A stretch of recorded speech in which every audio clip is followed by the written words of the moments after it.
जाता है, माइक वाला दरी वाला बच जाता है, वही उनका भाषण सुनता है। लेकिन मैं आभारी हूं, आपके प्रति नतमस्तक हूं कि सुबह 10 बजे से आकर न्यायपालिका में अपने सारी एनर्जी को लॉस करके जिस तरह से किसान और बैल खेत जोत करके जब हल से निकलता है तो सीधे वो घर की तरफ अपने नदहा में भोजन का इंतजार करने के लिए जाता है और जाता है कि अब भोजन करना है।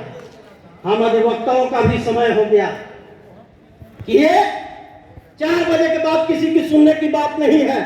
अपना कोर्ट ग्राउंड खोलेंगे, चेंबर में जाएंगे या सीधे घर पर जाएंगे, कुछ नाश्ता पानी करेंगे। लेकिन आभारी हूं, मैं नतमस्तक हूं कि 5:30 या 6 बजने जा रहा कि आज भी अपने त्याग करके हम सब भाइयों के साथ बैठ करके भाषण भी सुनने का काम कर रहे हैं। और ये वही लोग हैं जो देश के प्रति, जो गरीब दलित शोषितों के प्रति जो भगत सिंह का अरमान था उसको बचाने के लिए ये सोच समझ वाले लोग बैठे हुए हैं। आप तमाम लोगों के प्रति आभारी हूं। भगत सिंह ने क्यों आज शहादत फांसी पर लटक गए? खुदीराम बोस क्यों फांसी पर लटक गए? कोई हमारा स्वतंत्रता सेनानी गोली क्यों खा लिया? चंद्रशेखर आजाद हो, खुदीराम बोस हो, चाहे सुभाष चंद्र बोस हो,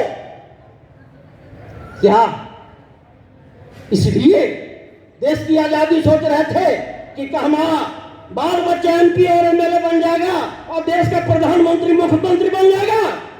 यह सोच नहीं थी। उस सोच के लिए इन लोगों ने देश के लिए कुर्बानी नहीं दिया। सोच यह थी कि इस भारत की धरती पर हर तरह के पेड़ पौधे, बगिया, जीव जंतु और हर समाज और धर्म के जो भारतीय हमारे हैं वो देश को आजाद कराएंगे, अंग्रेजों को 7 समुंदर भगाएंगे, सीने पर गोली खाएंगे और फांसी पर लटकेंगे। तभी हमारे भारत के हर वर्ग के लोग अमन, चैन और शांति, विकास के साथ जीवन यापन कर सकते हैं। लेकिन शहादत देने के बाद देश आजादी का 76 साल के लगभग हो गया और देश का हमारा संविधान 74 साल के लगभग हो गया थे बना करके लागू किए हुए। लेकिन आज जिस मुद्दे पर परिचर्चा का विषय रखा गया है, मैं पूछना चाहता हूं कि जो संविधान में 379 सदस्यों संविधान सभा में जो संविधान बना करके और एक संशोधन वाला संविधान बनाकर, लचीला संविधान बना करके देश के आम धर्म, समाज और लोगों को के लिए देश को चलाने के लिए जो उन्होंने शपथ लिया था और संविधान लागू किया था, कि आज वह संविधान इन दबे कुचले शोषितों के लिए जो सारे चीज, मजदूर हो या किसान हो चाहे किसी वर्ग को हो, क्या उचित रूप में लागू हुआ है? औपचारिकता रह गई है। हमारा संविधान खतरे में है, हमारा न्यायपालिका खतरे में है, हमारा लोकतंत्र खतरे में है। इसलिए संविधान के तहत न्यायपालिका है। 111 साल का मामला है, 111 साल नहीं 75 साल के लगभग देश आजाद हो गया। लेकिन न्यायपालिका में क्या हो गया?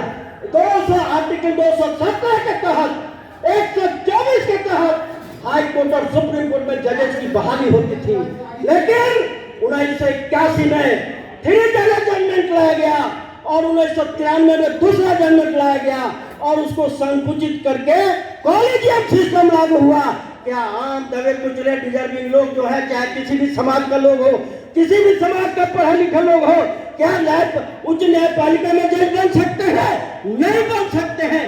यही वंचित समाज के लोग रोड पर भटक रहे हैं और अपने गरीब गुरुओं को न्याय दिला रहे हैं। यहाँ आपके पास जज्बा है, लेकिन न्यायपालिका में नहीं है। यहाँ भी वंचित किया जा रहा है और आज आपका संविधान खतरे में है। धर्म के नाम पर, जात के नाम पर, समाज के नाम पर आग फैलाया जा रहा है। कहीं हमारे सैनिकों को मार दिया जा रहा है, कहीं झूठे में किसी के मस्जिद में वो सुअर फेंक दिया जाता है, किसी के मंदिर में कोई बांस फेंक दिया जाता है और एक साजिश के तहत हम आप लड़ करके एक दूसरे का कत्लेआम करते हैं, खून का प्यासा हो गए हैं।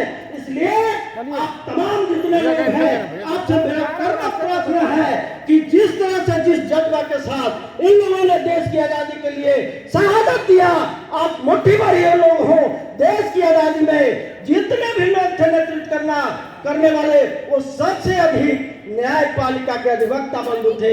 आज आपके कंधे पर पूरे देश का भविष्य टिका हुआ है और जो हम आज वकालत कर रहे हैं कि वंचित लोग न हो, हर समाज में, हर धर्म में वंचित लोग रह गए हैं, उसको न्याय दिलाने के लिए जिस तरह से हमारे बैरिस्टर और बड़े बड़े अधिवक्ताओं ने देश की आज़ादी में अहम भूमिका निभाकर देश को आज़ाद कराया, आज वह भी आप तमाम भाई यदि चाह लगे कि ये वंचित वर्ग जिस भी तरह का है वो नहीं, उसका विकास होगा, वो आगे बढ़ेगा और हमको रोने की गिड़गिड़ाने की जरूरत नहीं है। इसलिए आज शपथ लेने की जरूरत है और मैंने बहुत अधिक समय ले लिया और आज समय भी नहीं है बोलने का, इसलिए क्षमा प्रार्थी हूँ। लेकिन शपथ लेना है कि जो भी हमारे भाई खाई हैं, खड़े बैठे हुए हैं, उनके मन में गरीब, दलित, शोषित, मजदूर, किसान, चाहे हर समाज, प्रगतिशील विचारधारा के लोग हों, क्या मैं पूछना चाहता हूँ, एक हवा बनती है कि केवल उच्च जाति के लोग जज बनते हैं?